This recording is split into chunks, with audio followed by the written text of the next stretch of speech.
Tonight here in Washington, there is a tone of defiance coming from the White House as a federal judge is still waiting on answers from a Justice Department that doesn't seem eager to provide them following that testy court hearing today. Now, all of this started when President Trump invoked a rarely used wartime law called the Alien Enemies Act to deport hundreds of alleged members of a Venezuelan gang from the United States to El Salvador. Now, those deportation flights were carried out on Saturday night, despite a federal judge telling the administration to turn the planes around and return to the United States as these legal issues were sorted out. Judge Boasberg was back in court with Justice Department attorneys tonight, and while no cameras were in the courtroom, the CNN team who was reports that it grew contentious as the administration attorneys repeatedly stonewalled a clearly perturbed judge, refusing to even answer basic questions from him, leading him at one point to place his hands on his hips and shake his head with his eyes closed. At one point, he summed up the Justice Department's reasoning as, quote, "We don't care, we'll do what we want." The Trump administration, on the other hand, is arguing it did not violate Judge Boasberg's order since it was initially an oral directive and thus, quote, not enforceable.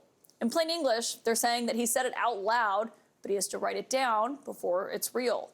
Now, the timeline of all of this is crucial, and we've charted it out here for you because it was 5 p.m. Eastern on Saturday afternoon. That is when the judge kicked off this initial hearing over Trump's attempt to use these wartime powers to deport these alleged members of the Venezuelan gang. Now, it was briefly adjourned 22 minutes later for the government to collect more information. In that time, 2 removal flights took off en route to El Salvador, which had agreed to take in these Venezuelan migrants for about $6 million. But after 6:45 p.m., the judge verbally told the Justice Department to turn around any planes that were carrying people being deported under the Alien Enemies Act. And the verbal order came after 2 flights had taken off, but before they had landed, and before a 3rd flight had even taken off from the United States. Now, the written order from the judge came about 40 minutes after that. I've been working to chase down the details on this timeline, when the administration got this information, when they found out what the order was. And that included at today's press briefing where we sought answers on where they draw the line between a judge's verbal order and a written one. You keep talking about the judge's written order, which hit the docket Saturday night at about 7:26 p.m., but he issued a verbal order before that at about 6:45 and 6:48 p.m. based on the court hearing, a verbal order from the bench. Does the White House feel the need to comply with a verbal order from this judge? Again, as I said, all of the planes subject to the written order of this judge departed U.S. soil, U.S. territory before the judge's written order. But what about the verbal order, which of course carries the same legal weight as a written order, and said for the planes to turn around if they were in the air? There's actually questions about whether a verbal order carries the same weight as a legal order, as a written order, and our lawyers are determined to ask and answer those questions in court. Now, verbal orders are typically given equal legal weight by lawyers as written directives. We've got some top legal firepower sitting by me for in a moment on whether or not that's going to hold up in court. The judge tonight, though, did indicate where he stood, at least, because when that hearing was coming to an end, Judge Boasberg said he would quickly issue a written order memorializing everything that happened today, quote, "since apparently my oral orders don't seem to carry much weight." He now wants answers by noon tomorrow on whether any of the migrants were removed after his order went into effect. And as one official says tonight, these flights will continue. We're not stopping. I don't care what the judges think. I don't care what the left thinks. We're coming.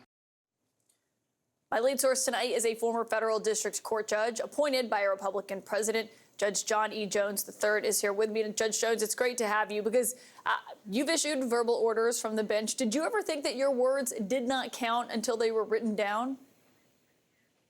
I always knew that they counted, Caitlin, and your exchange with Press Secretary Leavitt was spot on. You were exactly right.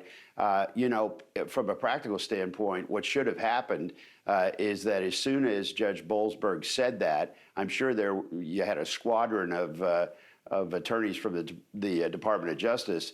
One of them should have gone into the hallway, gotten on the phone and said, get those planes to turn around now. You don't wait for the written orders. So this is nothing more than subterfuge and quite disingenuous, I think, by the administration.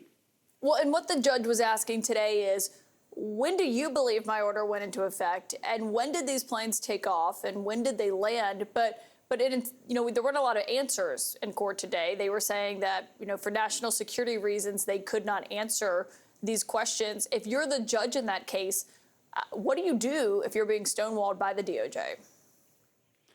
Well, I think that Judge Boalsberg, although he seems to be keeping a modicum of his sense of humor, is probably doing a slow burn at this point. One of the worst things you can do in federal court, obviously, but it bears stating, is to disregard a judge's order. That's just, you're going to get yourself in a world of trouble if you do that. So he ran the hearing as far as he could today, and now he's given him a deadline of tomorrow to get this information to him. He was getting name, rank, and serial number from the attorneys for no good reason, other than they just wouldn't give up the information.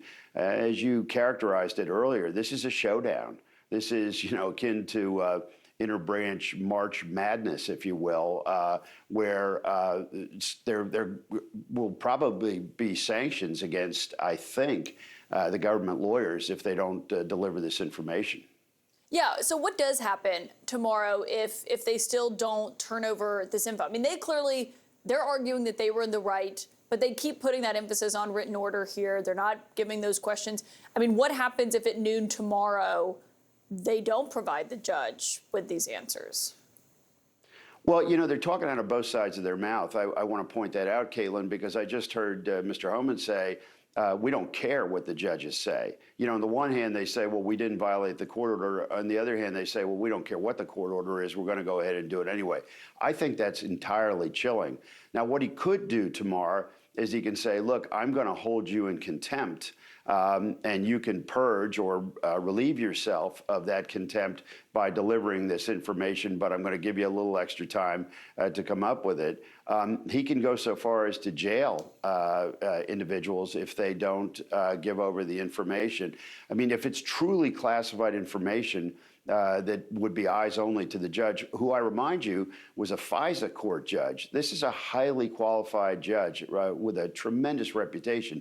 So you can do it in camera. You can go into chambers and take a look at it there. But to just simply stonewall them and say, well, we're not going to give it up just because, that's not availing and it's not going to work. Well, I mean, the administration, even hours before, tried to get him removed from overseeing this proceeding.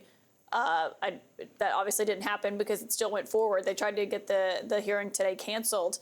If you're the judge, how do you view that? Well, he's not going to take that personally, Caitlin, but I mean, for no good reason.